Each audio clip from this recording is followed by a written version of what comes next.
Hi everyone, welcome back. In the last few lectures, we had dealt with kinetics of particles in rectangular, cylindrical, as well as normal tangential coordinates. We shall now be moving on to kinetics of a system of particles.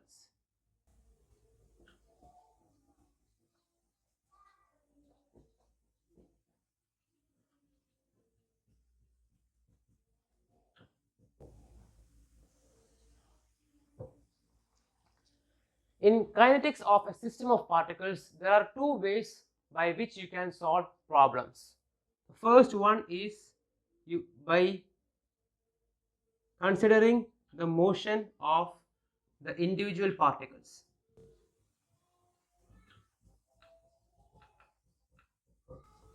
And second, by considering the motion of the mass center.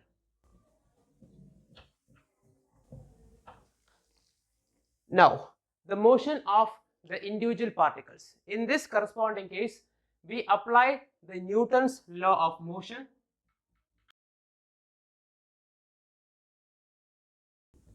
The Newton's law after drawing the corresponding free body diagram, and then we use the equation of constraints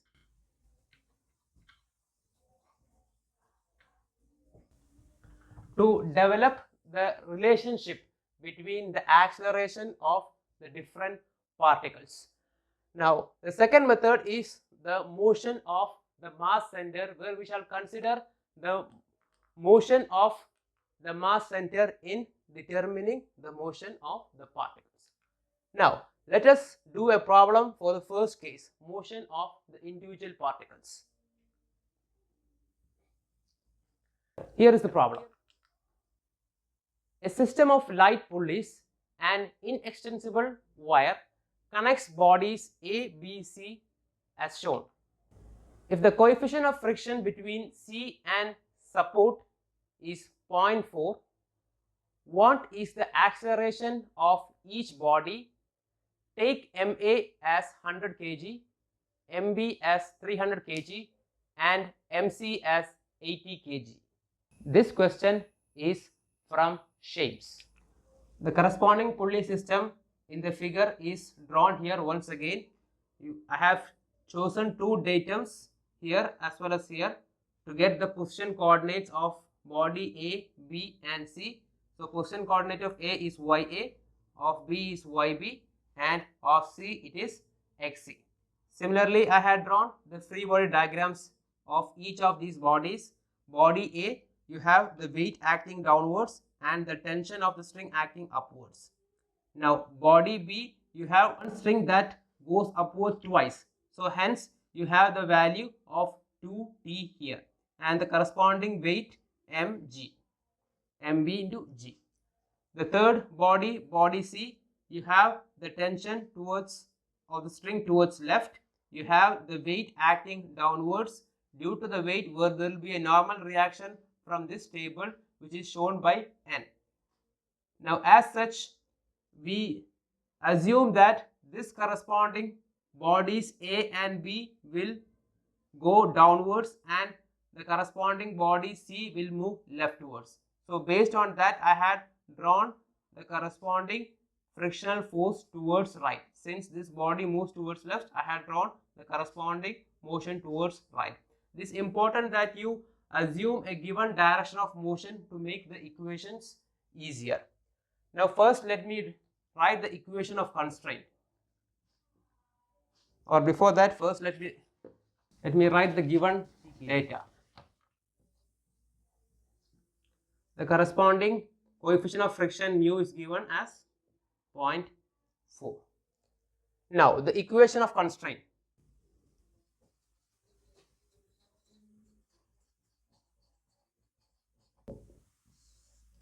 The equation of constraint I can write here as YA plus 2 times YB plus, if this corresponding total height, it is constant here, this height h here, it is constant.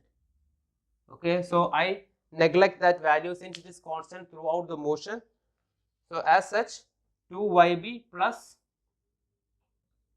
x of c plus all other constants, I give it a value c, is equal to L, where L is the total length of the string. So from this I can get ya dot plus 2yb dot plus xc dot is equal to 0, ya double dot. This corresponding indicates the velocity of A, B and C. Now if I differentiate again, I get the corresponding value of acceleration.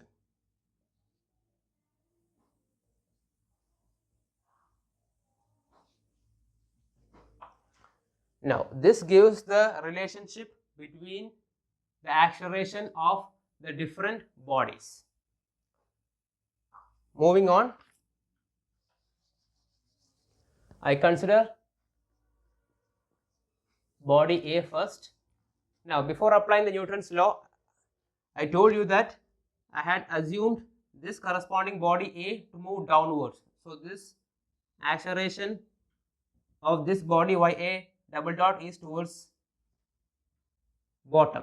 Similarly, yb double dot is towards down and xc double dot is towards left.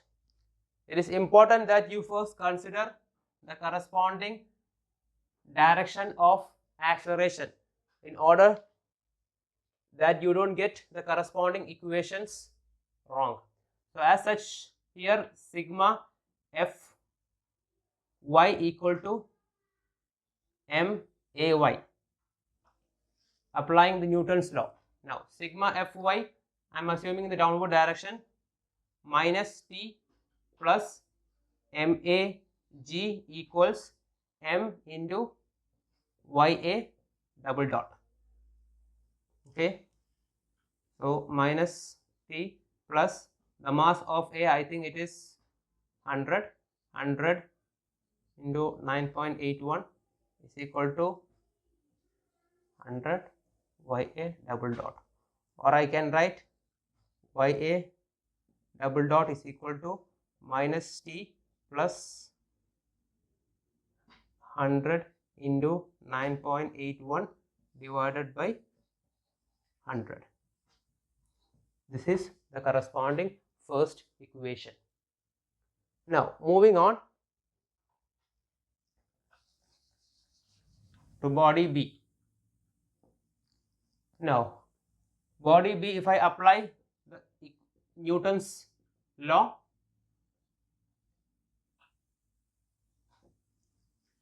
I would get minus 2t plus mb into g is equal to mb into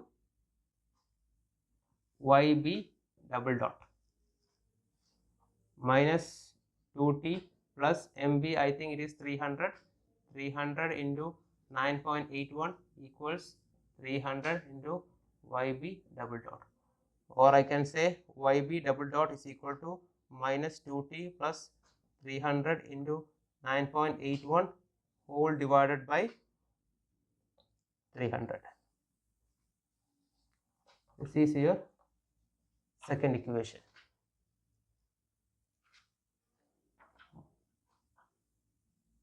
Moving on. Now the third body, I first apply the corresponding equation vertically. So in the vertical direction, since it is not moving, sigma fy is equal to 0, which will give me minus mcg plus n is equal to 0, or n equals mc into g, that is 80 into 9.81, all in newtons. Okay, now sigma along the horizontal direction, sigma fx is equal to m into ax. Now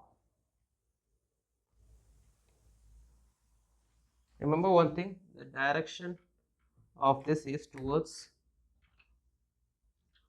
right. XC double dot is taken towards right. Okay, fine. So this will give me sigma fx is equal to minus t plus mu n is equal to mc into xc double dot, which will give me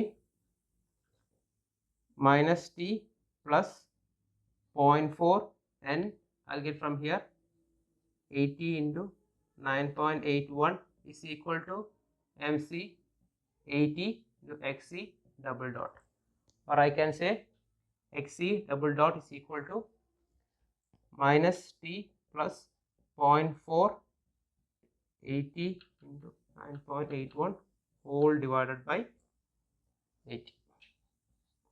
This is equation 3. So applying all these three equations in the corresponding equation of constraint, you will get the value of t. So moving on, ya double dot plus 2yb double dot plus xc double dot is equal to 0. Now ya double dot is minus t plus 100 into 9.81 divided by 100 plus 2 into minus 2t plus 300 into 9.81 whole divided by 300 plus, I'll write it downwards, xc double dot, I think it is minus t plus 0.4 into 80 into 9.81 whole divided by 80 is equal to 0. Now solving it out, you will get the value of t as 930.81 Newton. Okay. Then substitute this corresponding value of t in all of these equations to get the corresponding value of ya double dot, yb double dot and xc double dot. So ya double dot is equal to minus t plus 100 into 9.81 divided by 100. So if you substitute the value of t here, you will get the answer minus 0.502 meter per second square. Similarly, yb double dot is equal to minus 2t plus 300 into 9.81 divided by 300. So if you substitute the value of t here, you will get the answer of 3.605 meter per second square. Then xc double dot is equal to minus t plus 0.4 into 80 9.81 divided by 80.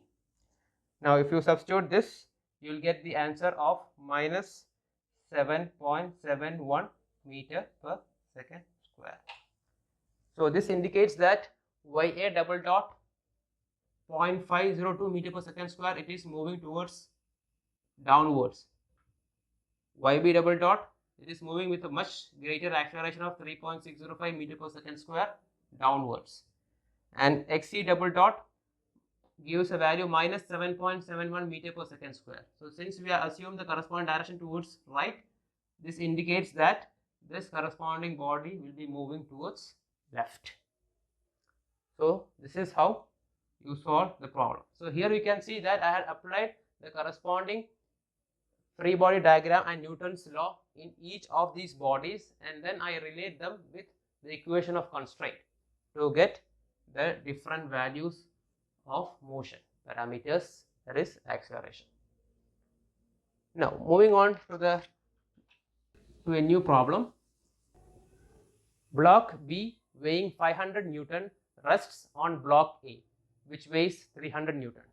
The dynamic coefficient of friction between contact surfaces is 0.4. At wall C, there are rollers whose friction we can neglect. What is the acceleration of body A when a force of F of 5000 Newton is applied? Compute the acceleration after the bodies are moving relative to each other. This question is from Shapes. Now see the block carefully once again. As block A moves towards left, block B will move upwards. Now here I had drawn the free body diagram of both the blocks A as well as B. Now let us first analyze the free body diagram. In block B, here on the left hand side it is rollers. So as such you have only the normal reaction and there won't be any frictional force. You have the weight 500 Newton acting vertically downwards. Now this corresponding surface is inclined. So as such you will have the normal reaction that is perpendicular to this surface NB. Now if you look closely, you can see that as the body moves towards left, this corresponding surface will be sliding towards right. Hence I draw the corresponding frictional force towards left. Since it slides towards right, the frictional force with respect to body A, the frictional force will be towards left. Now coming to body A, you see this normal reaction NB, I have shown it here in the opposite direction. Similarly 0.4 NB, I have shown it here towards right. So these cancel out each other. Or in other words, I can also say this as this corresponding body A slides towards left with respect to body B. So if it slides towards left, the frictional force will be towards right. That is another interpretation. And you have the weight 300 Newton acting vertically downwards. The force F by which this corresponding body is pulled is towards left. There is a normal reaction at this surface vertically upwards, as well as the frictional force. Since this body slides towards left, the frictional force will be towards right. Now I had shown the corresponding acceleration of the body B towards up as AY and the corresponding acceleration of body AX towards left. So this is regarding the free body diagram. So first I will write the corresponding given data. So given you have the weight of body A, that is 300 Newton, weight of body B, it is 500 Newton, mu on all surfaces including this as well as this, it is 0.4. Now let us come to the equation of constraint.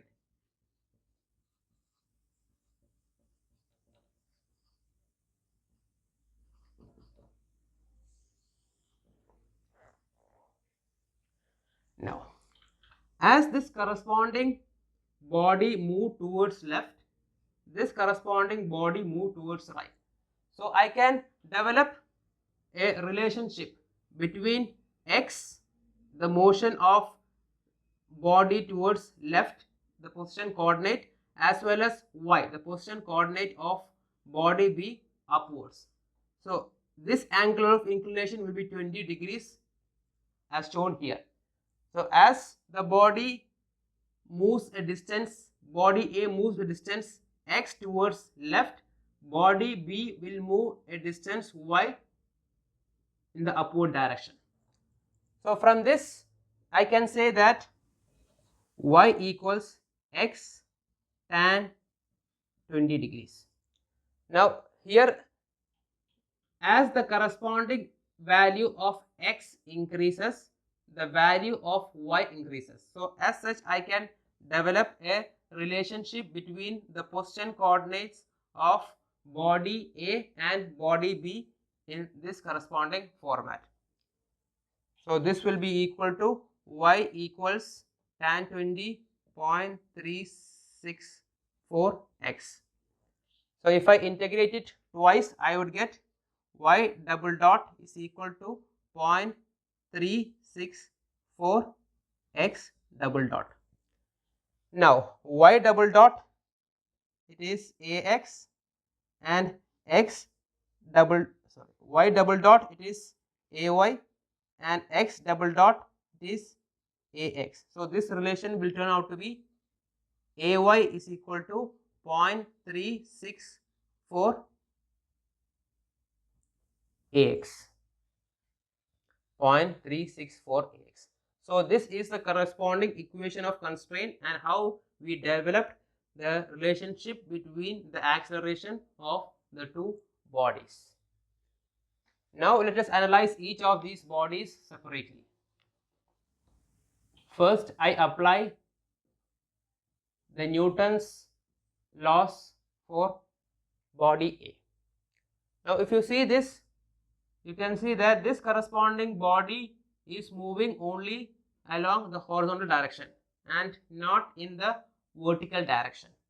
So as such, sigma fx equals m into ax in the horizontal and sigma fy equals 0 in the vertical direction. Whenever you have such problems, first apply the corresponding direction in which the sum of resultant of forces is equal to 0. So here sigma fy is equal to 0 is the first equation I apply. Now sigma fy is equal to 0. You have here, which implies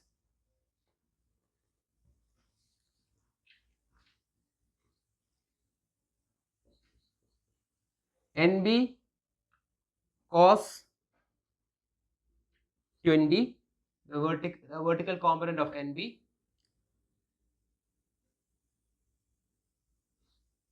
plus 300 minus NA is equal to 0, which will give me NA is equal to 0.803 NB plus 300. This is my first equation.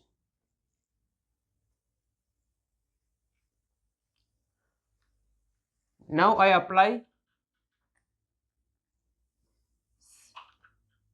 sigma fx, sigma fx equals m into ax. Now sigma fx I am taking towards left as the positive direction. So f minus 0.4 NA, the horizontal component of this, minus 0.4 NB cos 20, the horizontal component of this, minus NB sin 20, anything more? No, is equal to m. It is 300 divided by 9.81. 300 is the weight, okay, into ax.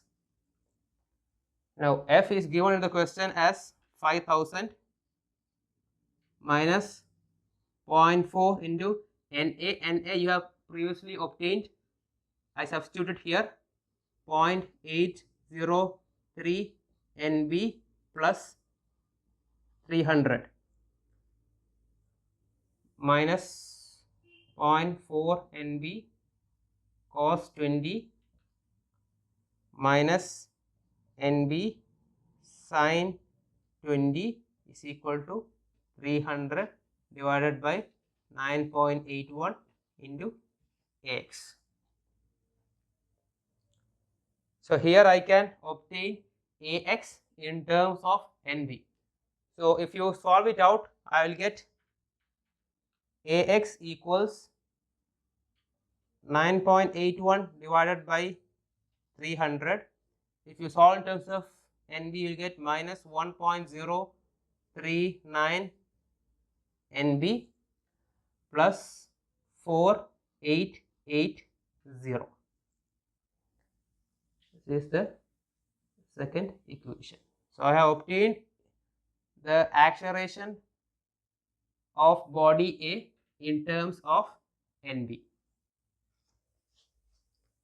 We'll now move on to body B.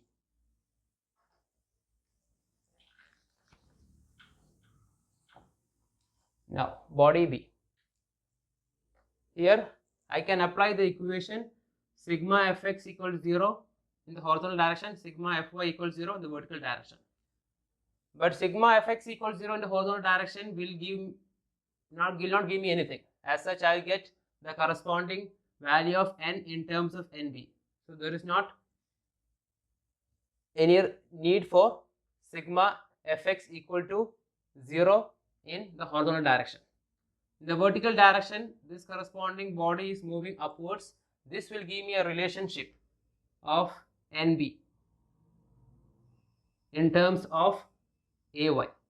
So I will apply the corresponding equation in the vertical direction. Sigma Fy is equal to M into AY.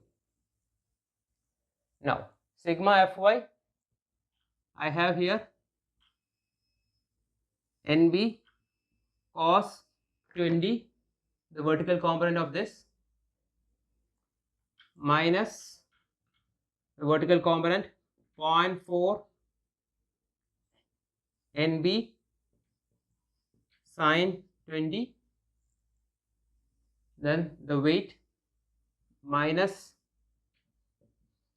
500, which will give me the value, I'll write it here, minus 500 is equal to M mass, it is 500 divided by 9.81 into AY.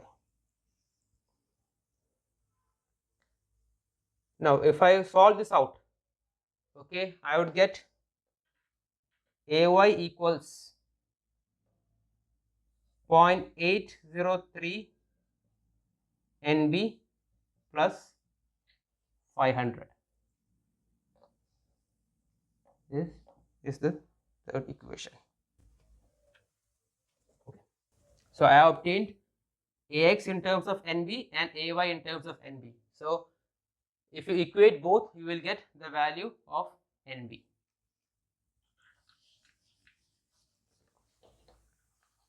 AY equals 0.364 AX. So as such, you have 9.81 divided by 500 into 0.803 NB plus 500 is equal to 0.364 into AX. AX is 9.81 divided by 300 multiplied by minus 1.039 NB plus 4880. So if you solve this, you will get the value of NB equals 2414.34 Newton. So substituting this in the corresponding equation of AX,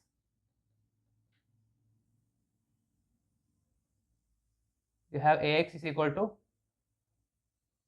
9.81 divided by 300 into minus 1.039 NB plus 4880. So if you substitute NB, you will get the answer of 77.55 meter per second square. So this is your answer, 77.55 meter per second square acceleration of body A in the horizontal direction. We shall now move on to the next topic. In some problems of a system of particles, it is sufficient to consider the motion of the mass center.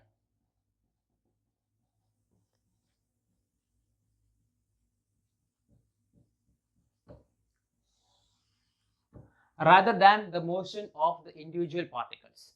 We had already discussed the concept of mass center earlier.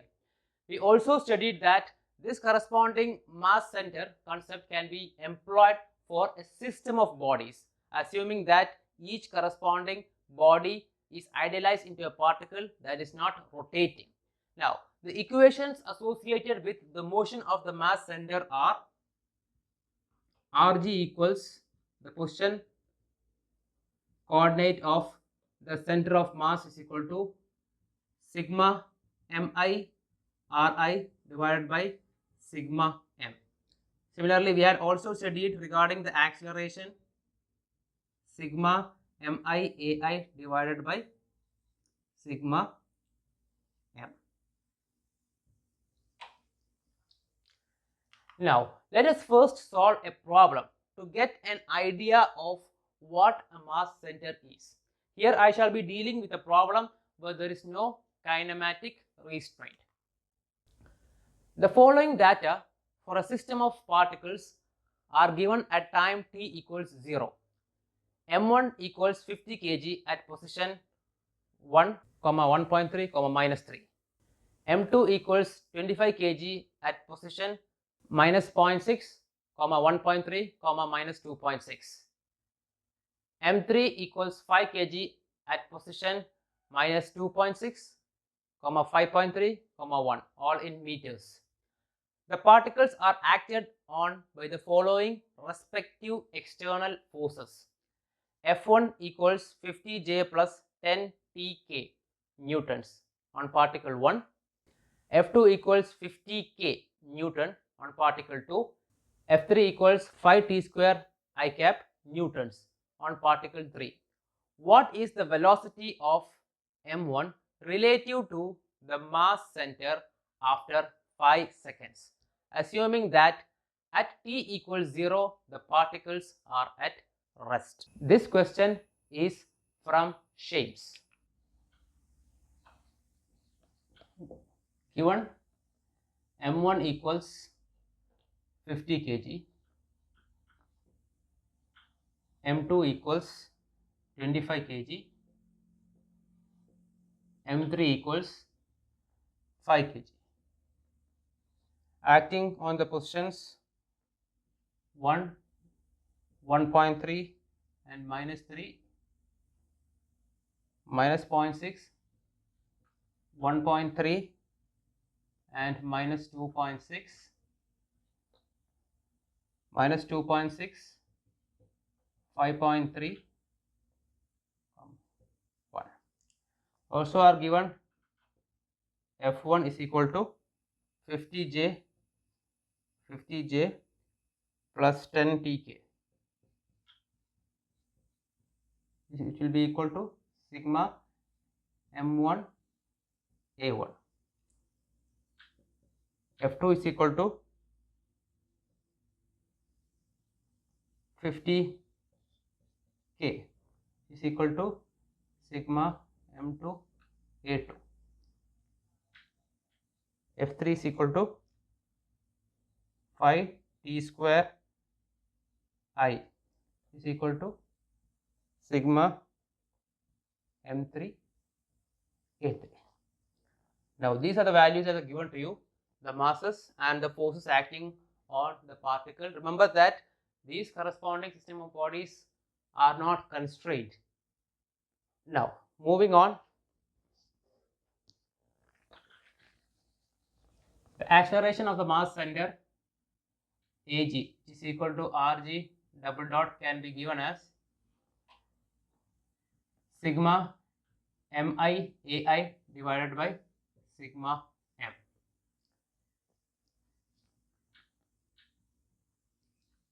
It is equal to, now sigma m1 a1 is actually the corresponding force acting on particle 1. m2 a2 is the force acting on particle 2. M3A3 is the force acting on particle 3. So as such, if you add the forces acting on each of those particles, you will get sigma MIAI. So as such, you have the corresponding value as 50J plus 10TK. This is the first particle, plus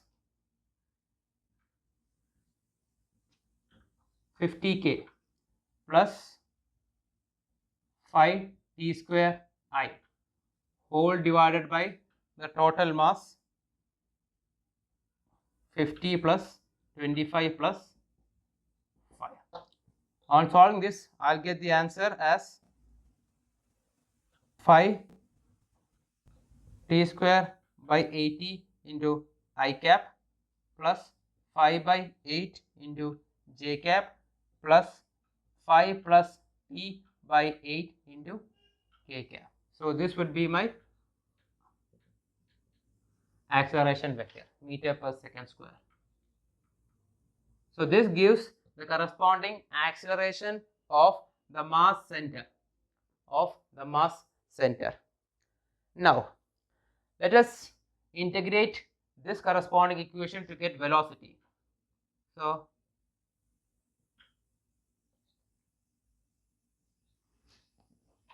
Vg is equal to r dot g vector is equal to, if I 5 t cube by 80 into 3 plus c1 into I cap plus 5 by 8 t plus c2 into j cap plus 5 by 8 plus t square by 16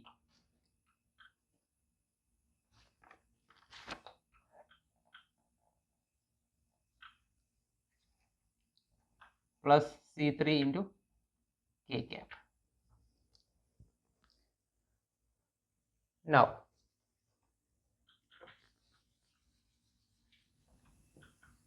at time t equals 0, the velocity of the corresponding system of particles is 0. That means the velocity of mass of center is 0. This indicates that 5 x dot 5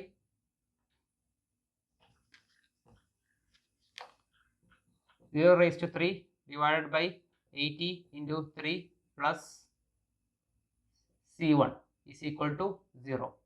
This will give me c1 equals 0. Similarly, if you substitute the rest, you will get c2 equal to 0 and c3 equal to 0. So as such, my velocity vector will be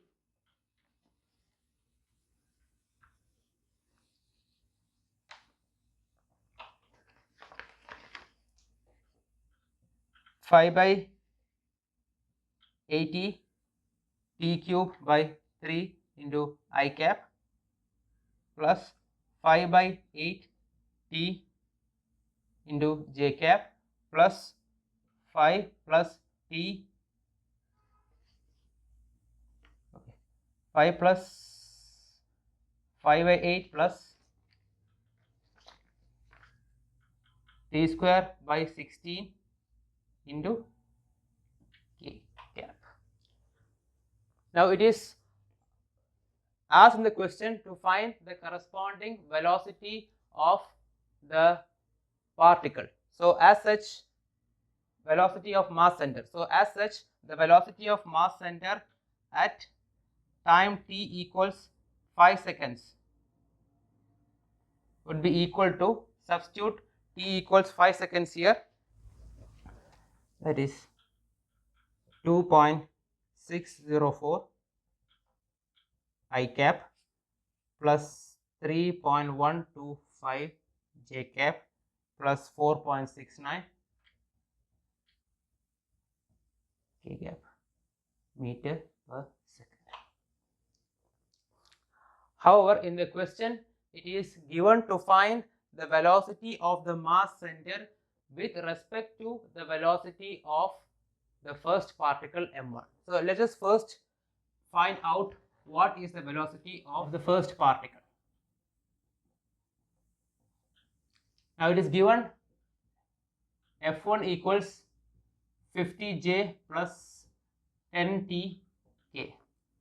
So m1 a1 is equal to 50j plus 10t k. m1 is, I think, 50 kg. So 50 into a1. I express a1 in terms of the three Cartesian coordinates. So x double dot I cap, x1 double dot I cap plus y1 double dot j cap plus z1 double dot k cap is equal to 50j plus 10t k. Now from this equating you can get that x1 double dot is equal to 0, y1 double dot is equal to 1 and z1 double dot is equal to 1 by 5 t. From this I can integrate each of these. So x1 dot is equal to c4, y1 dot is equal to t and z1 dot is equal to 1 by 5 t square by 2.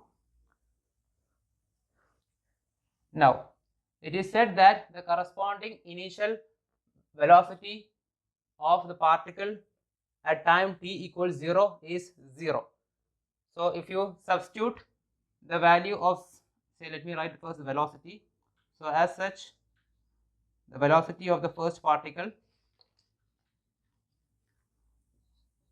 v1 will be equal to c4 I cap plus, we have here c5, here c6, okay, c4 I cap plus t plus c5 into j cap plus t square by 10 plus c6 into k cap. Now at time t equals 0, the corresponding velocity of the particle is 0.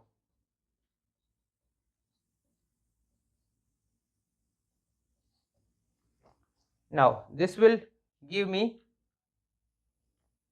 c4 is equal to, shall write it separately,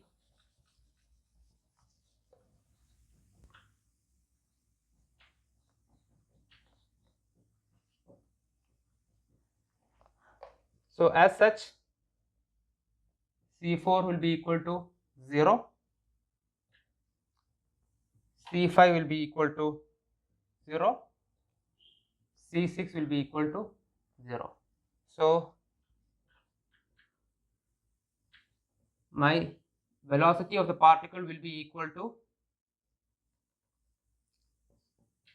t into j cap plus t square by 10 into k cap.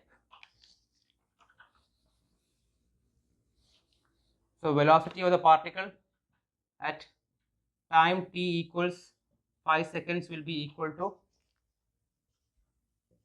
5 j cap plus 2.5 k cap.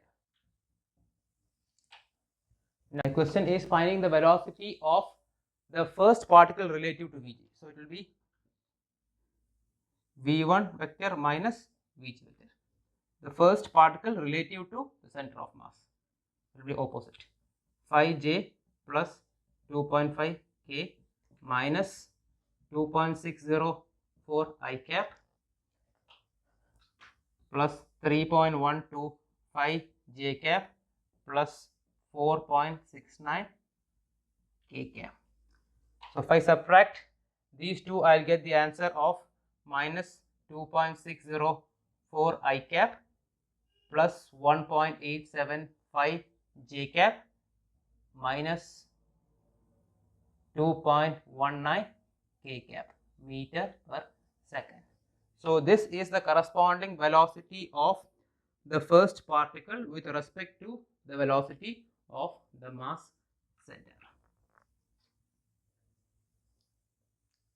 Now moving on. Whenever we use the motion of mass center for a system of particles with kinematic restraints,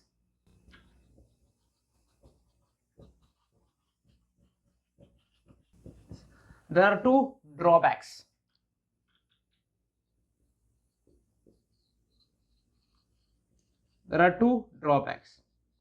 The first thing, the equation of the motion of the mass center tells us nothing about the movement of individual particles. It says regarding the motion of mass center, but it gives us no information regarding the movement of each of the individual particles.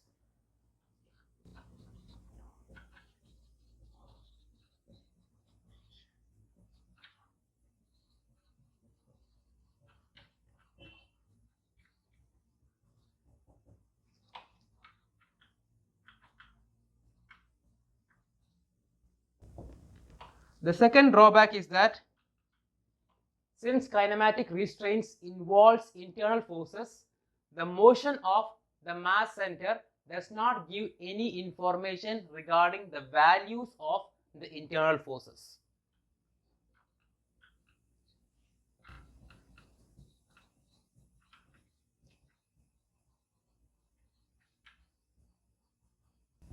Now, these are the drawbacks when we employ the motion of mass center for problems with kinematic restraints. Now, moving on. However, in kinetics of particles, we sometimes come across problems where no external force acts on the system.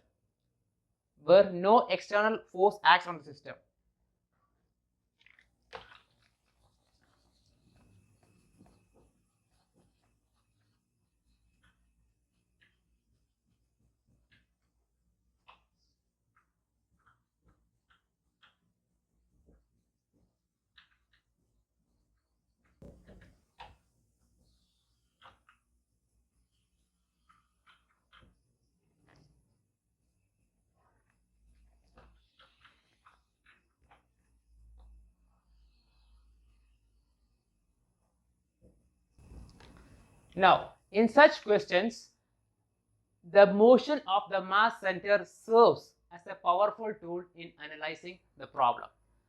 Suppose, for example, you have an object, say a firecracker, that is initially at rest.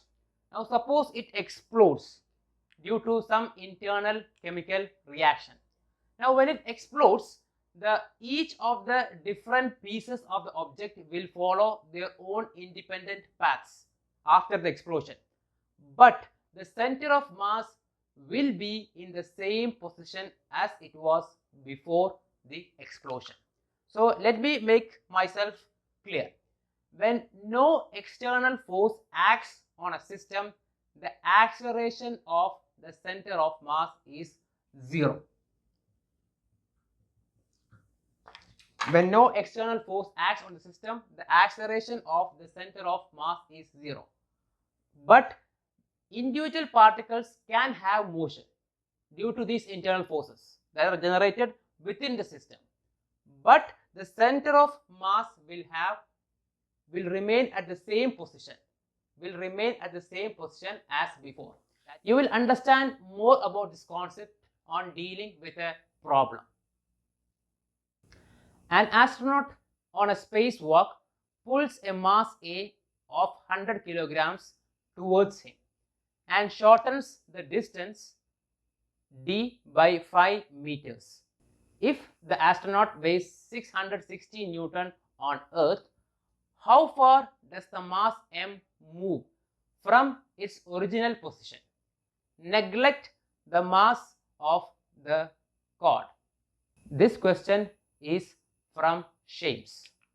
Now, if you see the figure closely, you can see that no external force acts on the corresponding system. Therefore, the center of mass does not change its position.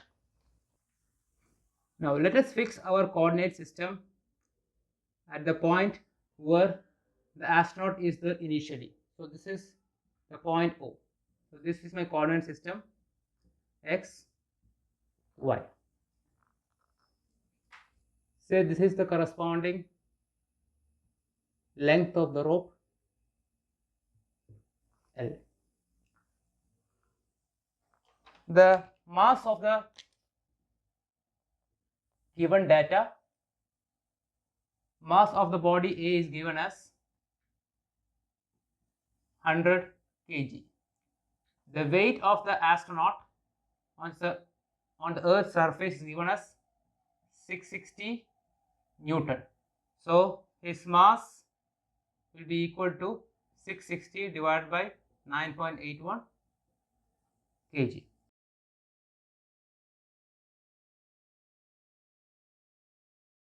Initially, the corresponding astronaut is at this point, and we had fixed our coordinate axis at this initial point. Now, if I want to find the center of mass in the initial stage, it will be equal to Rg is equal to sigma MIRI divided by sigma m, which will be equal to 660 divided by 9.81 is the mass of the astronaut, and the distance from the origin is 0, plus the mass of body A, it is 100, and the distance from the origin is L, divided by sigma m, that is equal to 660 divided by 9.81 plus 100. Now, this is the case when before the corresponding astronaut pulls the rope. Now, moving on.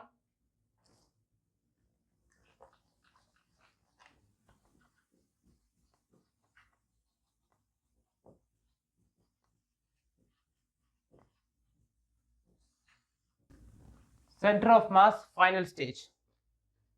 Now, on pulling the corresponding rope, the astronaut moves forward, say by a distance x1, and the corresponding body A gets pulled towards, say by a distance x2. Now, if you write the corresponding center of mass equation for the final stage, this would be equal to sigma MIRI by sigma m, which will be equal to 660 divided by 9.81 into R1 will be equal to x1 plus 100 into the corresponding distance of the body A at the final stage will be equal to L minus x2, the whole divided by 660 divided by 9.81 plus 100. So, this is the center of mass at the final stage. Now, since no external force acts on this system, the center of mass does not change its position. So, Rg in both cases will be equal. So, as such, I can write it as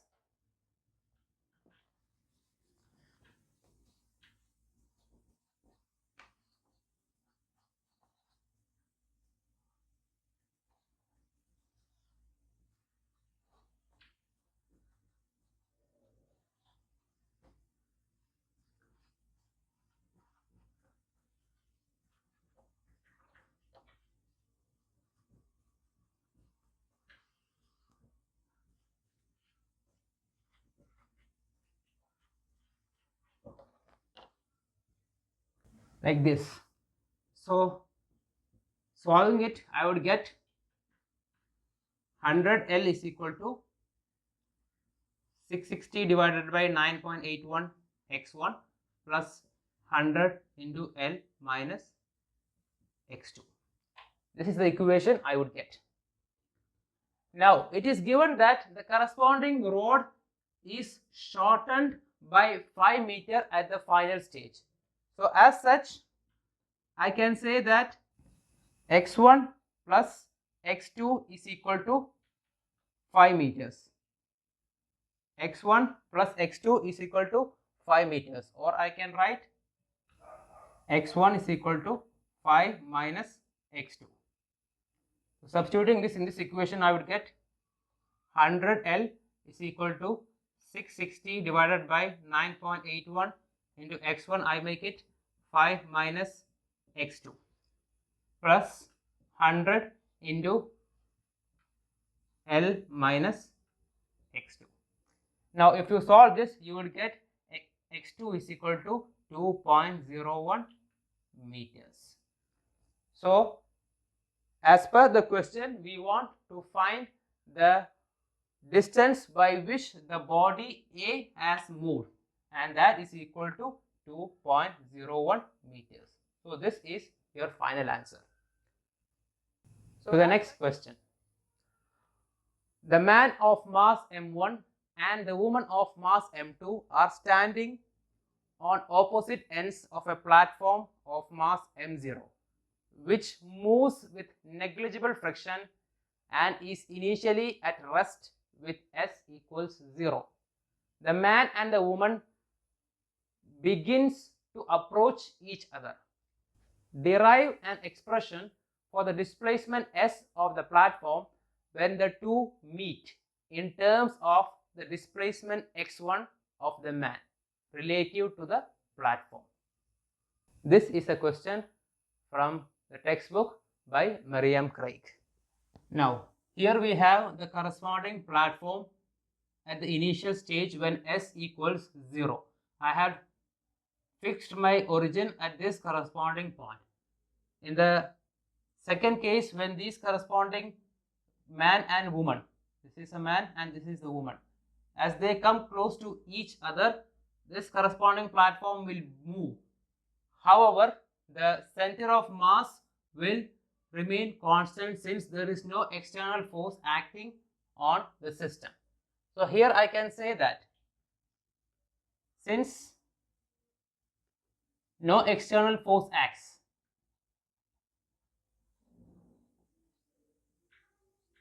on the system,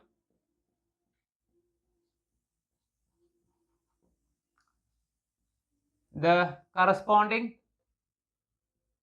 position of the center of mass in the initial stage will be equal to the final stage, or I can write sigma MIRI by sigma m in the initial stage will be equal to sigma MIRI by sigma m is by into of final. Or in other words, I can say, if I cancel out sigma m, I can say that sigma MIRI is equal to constant. This is another approach by which you can solve the corresponding problems of center of mass when no external force acts on the system. So I just wanted to bring to your attention regarding this corresponding equation. Now we will move on to solving this problem. Now I can directly use the equation, since no external force acts on it, sigma MIRI is equal to a constant, or sigma MIRI initial is equal to sigma MIRI final. Now I had fixed the corresponding origin here, so as such my corresponding will be, equation will be m1 into L1 plus M2 into 0 plus M0 into L by 2. This is the corresponding sigma mi ri when S is equal to 0 during the initial stage. So M1 into L1, M2 into 0, and MO is the mass of this platform, which will be acting at a distance of L by 2. Now this will be equal to the corresponding MIRI in the final stage. So I have M1 into S plus L minus X1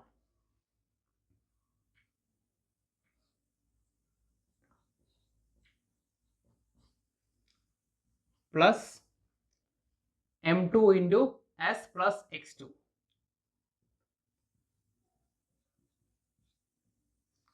plus M0 into S plus L by 2.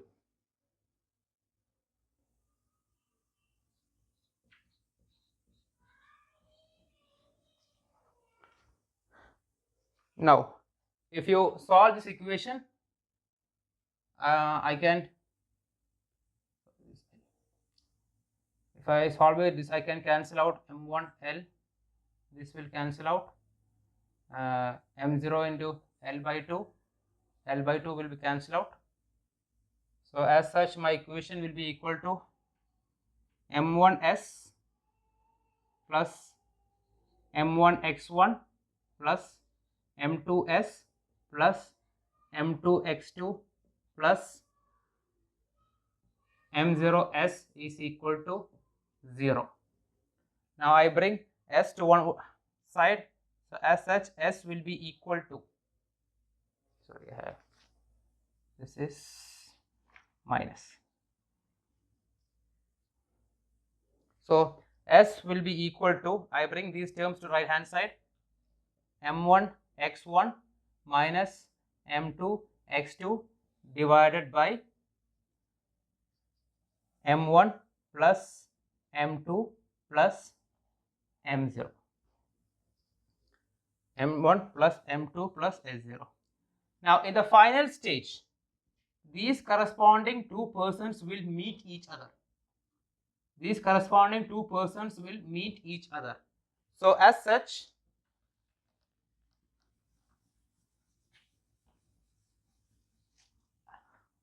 at the final stage,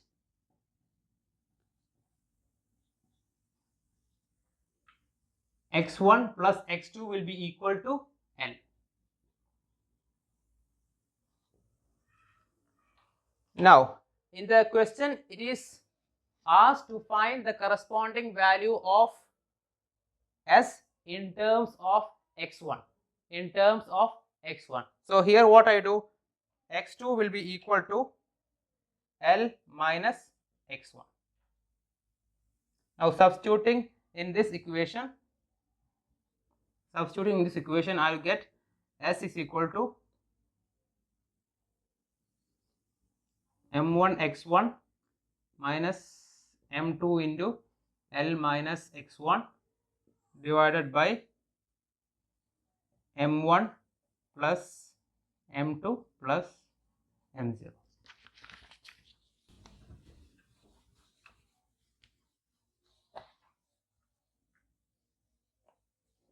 So solving it out, I would get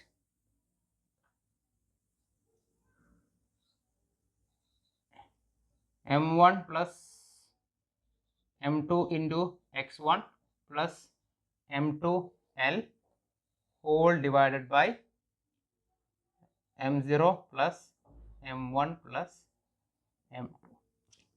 So as such, I had find the corresponding value of S in terms of X1.